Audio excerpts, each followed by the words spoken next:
Hello Leo, thank you for joining me for your weekly forecast for week commencing the 8th of October for the Sun or the Ascendant. The Sun is giving you, along with Mercury, at least at the start of this week, an opportunity to dazzle people with your upbeat and lively thinking. You may even be more active in terms of your physical involvements too. But of course Venus is grabbing the headlines through its retrograde in the sign of Scorpio, which can get you thinking about the more emotional dimensions in a relationship or about changes you want to make to your home. If things are not unfolding at the pace you would like around those parts of your situation, it could be in part because Mars is clashing with Venus, and of course Mars is the other side of the relating duo and is much feistier, and that's in your opposite sign of Aquarius. So you may be feeling in the mood to be a bit more direct, but Venus is asking you to stay sensitive, handle any impatience, and try to nurture discussions in the best way possible. But there is a new moon this week, and this new moon gives you a platform to use your thoughts and ideas, but coupled with your more emotional responses. So it's really getting in touch with not just how you think, but how you feel.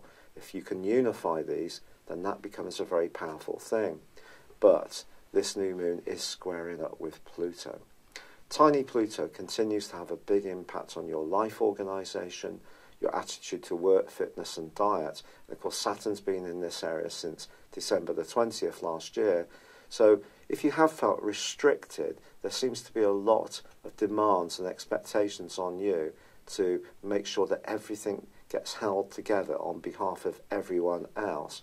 I think this new moon can see you thinking about ways that you could liberate yourself a little bit more. New techniques, new approaches. And Mercury then moves midweek into the sign of Scorpio to join up with Venus and also Jupiter.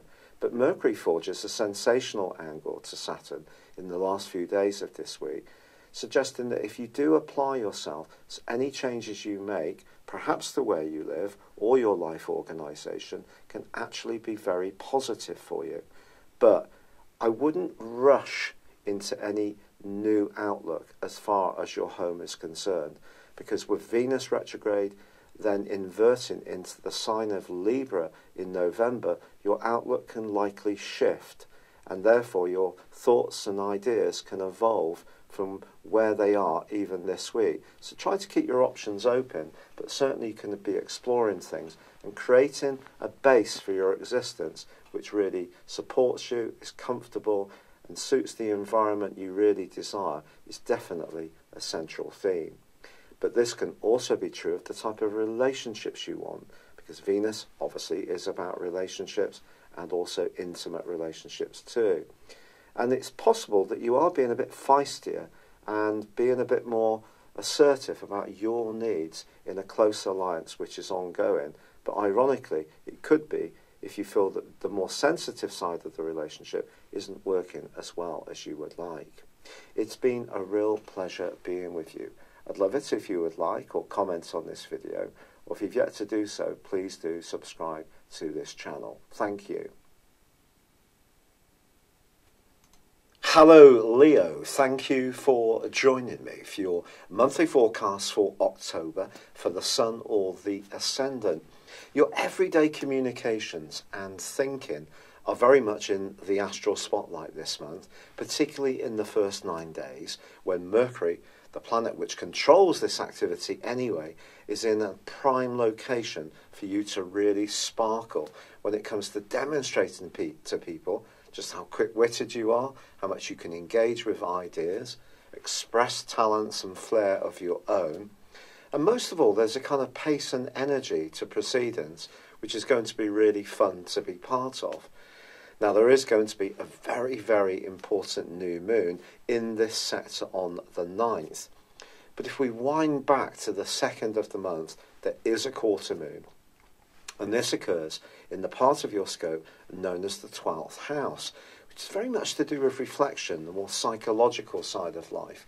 That angles to the Sun in the 3rd, so we have a 12th, 3rd house axis. I think it's possible across the following week that you may find yourself questioning some of your ideas or some of your belief systems, or some gossip can be doing the rounds. If someone does tell you something in confidence, it's probably best to keep it close to your chest. But equally, just be aware that other people can be talking about some of your situation and not necessarily in the most informed way. Now, the big news, the astral news this month, that's coming out through the YouTube airways particularly, is going to be about Venus going into a retrograde on the 5th. Now, that's going to go on in the sign of Scorpio through to the end of this month and through to the middle of next month, November, in the sign of Libra. Because, of course, it's inverting, therefore goes back one sign in November. So what does it mean for you, this Venus retrograde? Venus retrograde, in some ways, is a bit like Mercury retrograde, but just in a different way. Venus is about relating, of course. It's about love. It's also about our taste. It's about aesthetical beauty. So, very often, Venus rules our environment in some way.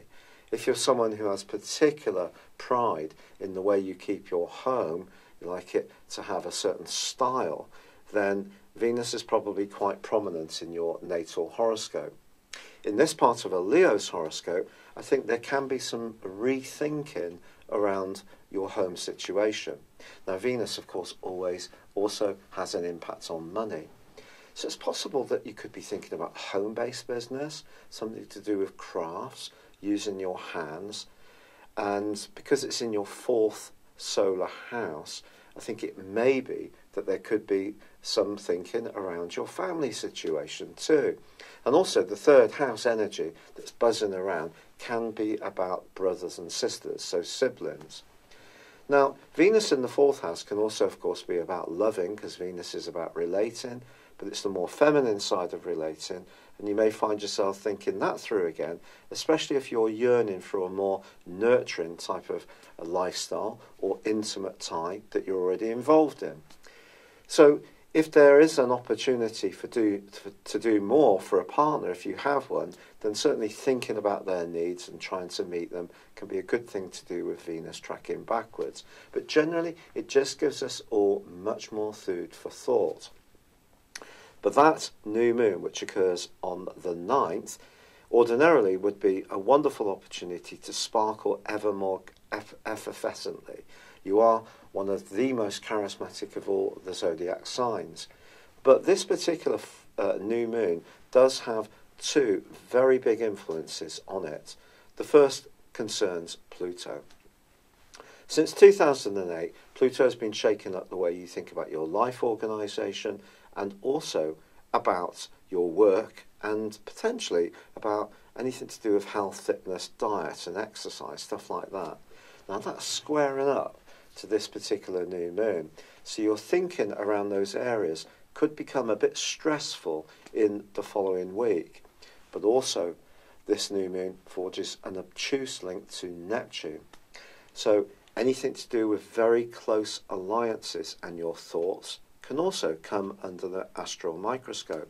So along with Venus tracking backwards, I think there is the potential for a little bit of tension, and especially if you're trying to get a lot done, you're trying to be very quick, trying to be as busy as possible.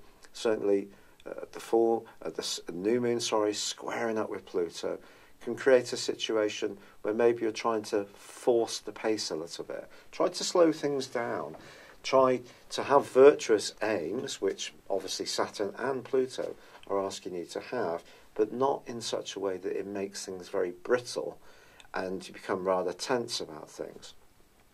Now, Mercury is going to be moving on the 10th, moving into Scorpio, joining up with Venus, and of course, we already have Jupiter here too. And Jupiter has been gifting you with some potential good fortune over the last year as it's been making its way through this sector. But at the end of the day, Jupiter is about growth. So if you've moved, upgraded, there's been some ins and outs in terms of who lives where you live, then that really wouldn't be a surprise. But I think Mercury moving into the 4th house can actually inhibit us a little bit in terms of our emotional communication. The tendency here is to let thoughts go around our mind rather than say exactly how we feel. There's also a quarter moon on the 16th in Capricorn, which is going to be emphasising that potential for tension and brittleness. So again, try to relax as much as possible.